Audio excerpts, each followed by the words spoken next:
Hi there, I'm Neil and this is my second video about planning and preparing for Disney.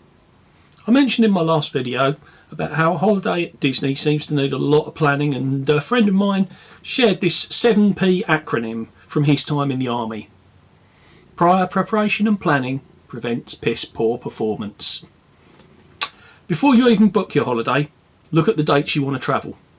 Are they going to be during a national holiday in the United States like Martin Luther King Day or Labour Day? Are the schools out in either the UK or the US? As this is going to bump up the price and it's going to bump up the number of people that are there. Take into account that Florida is hot and humid, so try to avoid going during the summer. Florida also has hurricane season, so check ahead and avoid that. And if you can't avoid that, just make sure that you have a travel insurance policy that's going to cover hurricanes. Always make sure that you have your ESTA or visa before you book, because there's nothing like having the Trump administration say that you're the wrong kind of person to come in after you've booked your holiday. So taking all this into account, I looked at when I wanted to go. My birthday is in early May, and obviously so is Star Wars Day. So I looked at the first 2 weeks in May.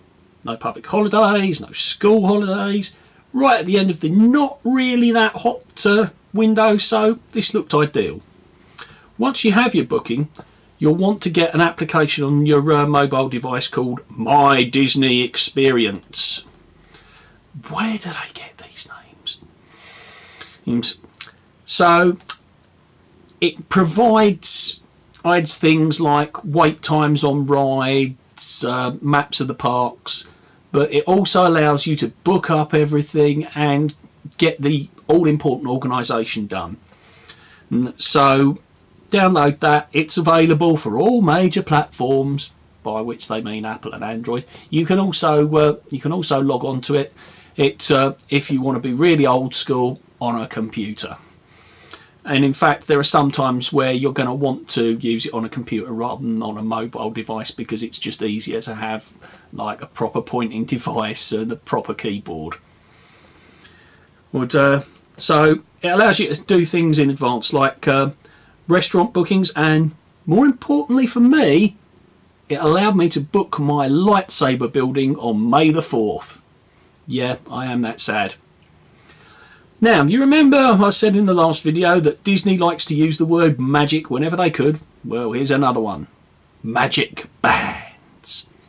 A magic band is basically an RFID device that can act as your room key, car park ticket, photo pass and a credit card.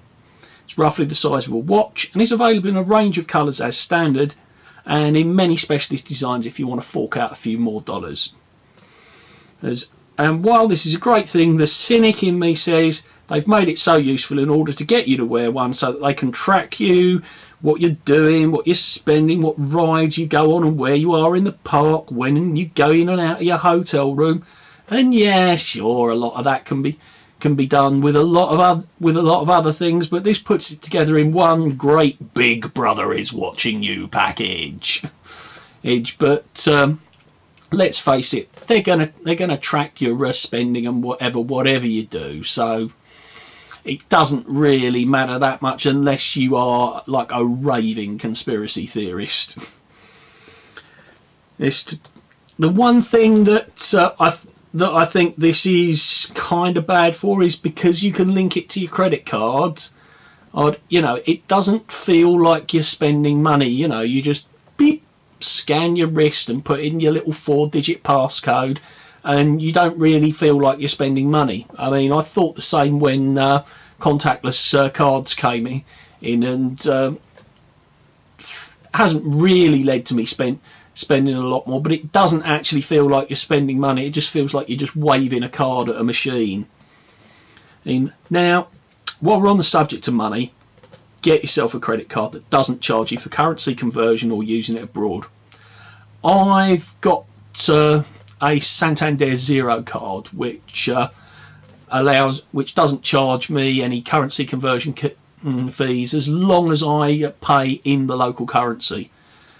And also goes without saying, when you go abroad, speak to your bank and let them know that you're going abroad, so that they don't flag any of your transactions as suspicious, because the last thing you want is to be trying to get on the phone to your bank to get them to unblock your credit card.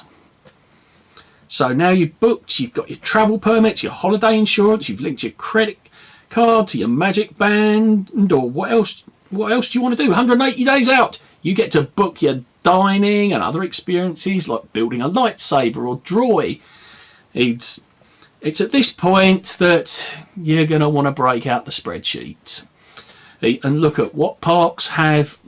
I really don't like using extended magic hours, as it's early or late opening. Stop trying to dress it up.